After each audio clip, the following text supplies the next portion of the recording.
What up, peeps? It's your boy Heckin. Welcome back to the channel, and today I want to talk to you about the Nintendo Gamecube.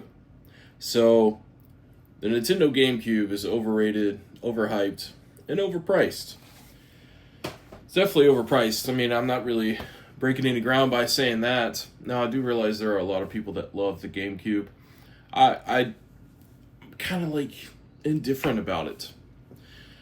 There are a few games that are like exclusive to it that I would really love to have in my collection.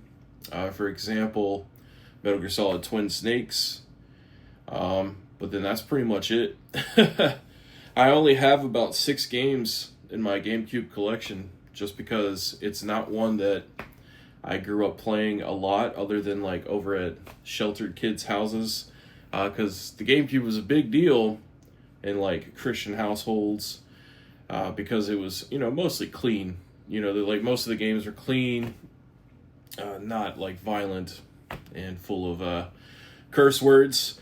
But back when GameCube was the current system, you had original Xbox and you had PlayStation 2 that it was competing against. And the total units sold as of today is like 22 million for the GameCube worldwide.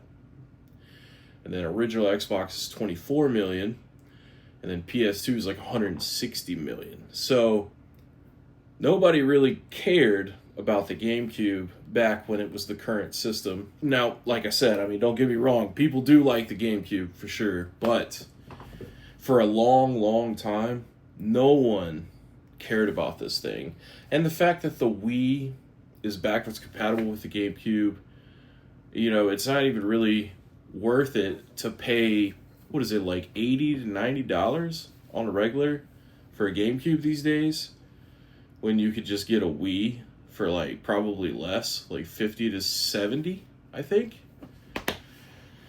So you might as well just buy a Wii, so that way you got access to all the Wii games. And Nintendo, for the most part, has just been remaking games for all of their systems, like the whole time, like for like 35, 40 years.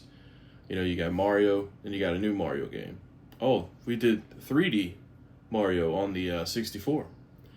So then on the GameCube, you get 3D Mario again.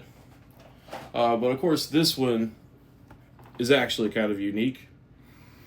But it is just a 3D Mario game. And then, you move on to the Wii, there's more 2D Mario games, there's more 3D Mario games with Mario Galaxy, and so forth.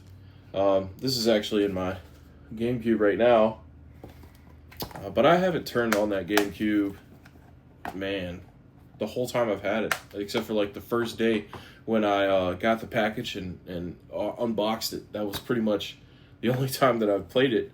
And then I also have, Mario All-Stars on the Switch. So that's on there, and if I was going to play it, I would more than likely just play it on the Switch too. With the Switch 1. But, this system is overrated. Like, at the time, you had Resident Evil 4 exclusive for it for a little while. And this game, Resident Evil 0, which is a really good game.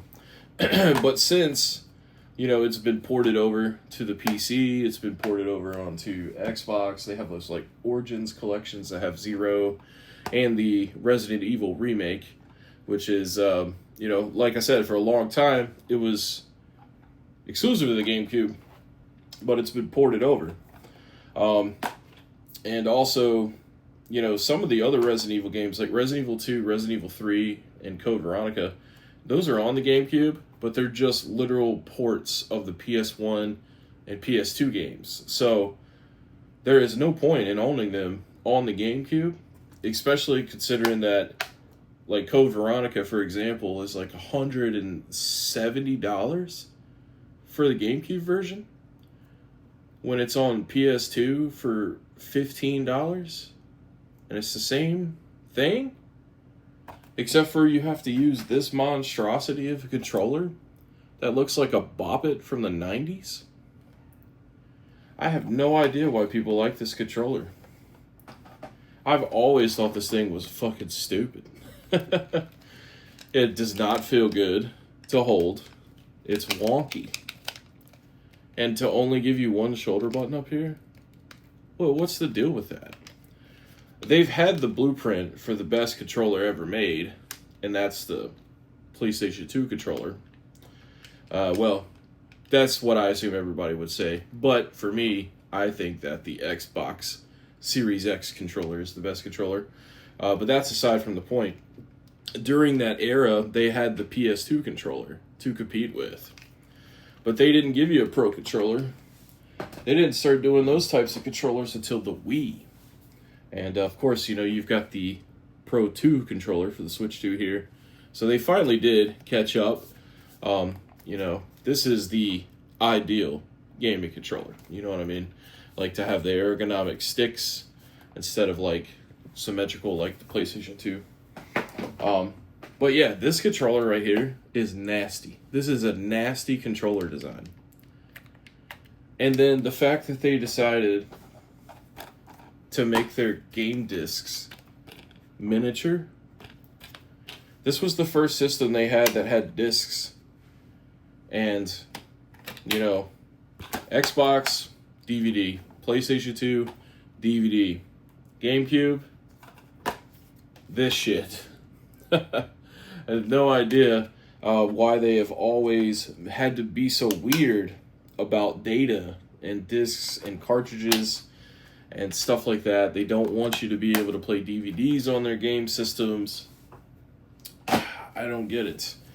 And then, they finally did go to DVDs with the Wii.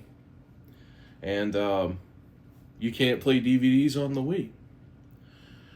I know that they've always been more focused on, just making game systems with Nintendo products. But, I mean, damn, dude. And the reason that the GameCube is so overhyped and overpriced is because of these YouTube influencers, these collectors that talk about it to thousands of people all the time. They inflate the shit out of this console. Alright, peeps, I'm adding this in after the fact of recording the video just because I wanted to, elaborate a little bit on these influencers, like the YouTube influencers. It's also the YouTube resellers. And, speaking about sheltered kids in the GameCube, Phoenix Resale was a sheltered Christian kid. Chase After the Right Price was a sheltered Christian kid. And this Retro Wolf guy that I've had the pleasure of meeting last year at Siege, which I won't be going to Siege this year, in case you didn't already know. But, all I did was search Retro Wolf at GameCube, and top result, rarest and most expensive GameCube games, part 4. And then second result is sold my complete GameCube collection. So that was 3 years ago. And then if you look on his channel, within the last 2 weeks, he's done 2 videos, or actually in the last month, he's done 2 videos about finding rare GameCube games. So this guy has bought his collection that he wanted, sold it, and now he's hunting for these games again, strictly for content, I'm assuming. But I mean, if he really loved the GameCube, he wouldn't be out here making videos like most expensive game, most rare game, if he wasn't trying to keep it relevant and keep the demand for GameCube games so high. So yeah, I mean, I don't know if he's doing this intentionally or not, but the result is the same. Is it's still manipulating the market and causing people to get like FOMO for the Nintendo GameCube. So yeah, I mean, it's a big deal, man, whenever these YouTubers are talking about these systems and stuff. People like Metal Jesus, for example, and I don't mean to drag him into the GameCube thing, but, when he puts out a video talking about some games being good, you can bet that there are a lot of people that go out and buy these games because of someone like Metal Jesus or Chase After the Right Price or Retro Wolf or Phoenix Resale or even me. Like when I talk about games, people are more than likely to check them out if they haven't, seen the game before and they like me as a person, you know what I mean? But yeah, to do it for years, like this Retro Wolf guy has done, it's just, that's kind of messed up. Just so you can have some YouTube videos. Like, come on, dude. But yeah, I just wanted to add that in. Now back to the original video. But like I said, man, when it came out, nobody really cared about the GameCube. People played it, people enjoyed it. They played Donkey Konga, you know, and your Mario Sunshine, and Resident Evil 0, and Resident Evil 4, whenever that was an exclusive game. But like, yeah, it was always the cheapest of the three to buy in the store. And back then, you know, Nintendo, they actually, like, you know, had their platinum hits or their greatest hits that would come out, so you would actually be able to buy some of their games after they've been out for a little while for like $20 to $30, you know. And then they did that with the Wii, with the Nintendo Selects. And they don't do that anymore. They don't do that on the new systems. Like, Mario Odyssey came out a long time ago, and if you buy it on the Switch, that bitch is still $60, brand new, unless you could catch it on sale. But even a Nintendo sale is like $10 off if you're lucky. But yeah, with the GameCube, man, everybody is keeping this thing expensive from making it more relevant than it should be. I mean, it's a good system. It's not bad in any means, but it's not worth $90 for a used one.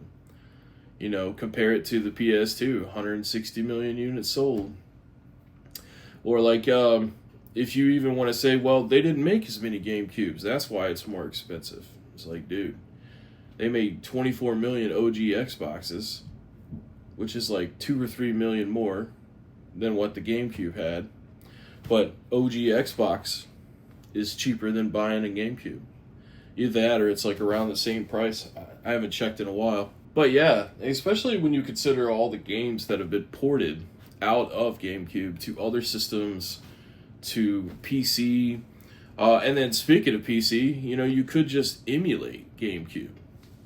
You don't have to blow all this money on this system that's overhyped and overpriced to enjoy it.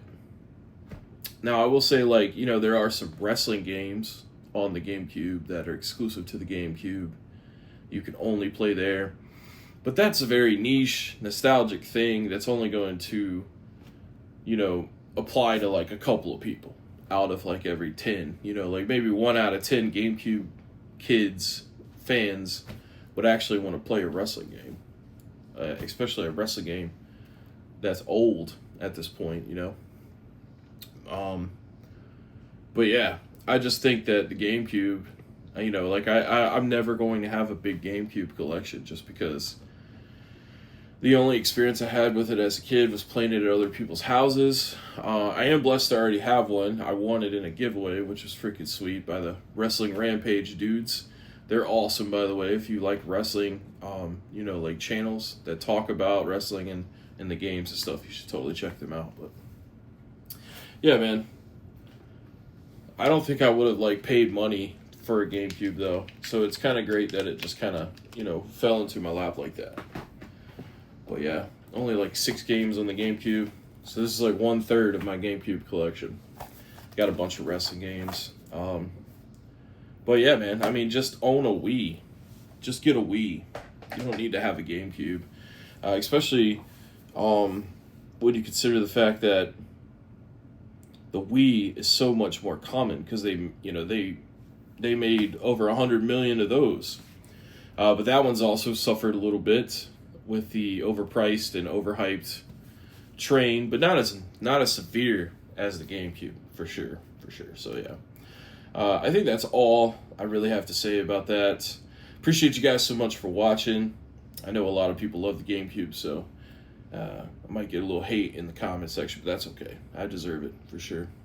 But yeah, that's just my opinion, man. I think it's overrated, overpriced, and overhyped, and I think it's one of the worst systems to try and collect for right now, just because the market on it is so manipulated. Anyways, guys, I'll catch you in the next video. Peace.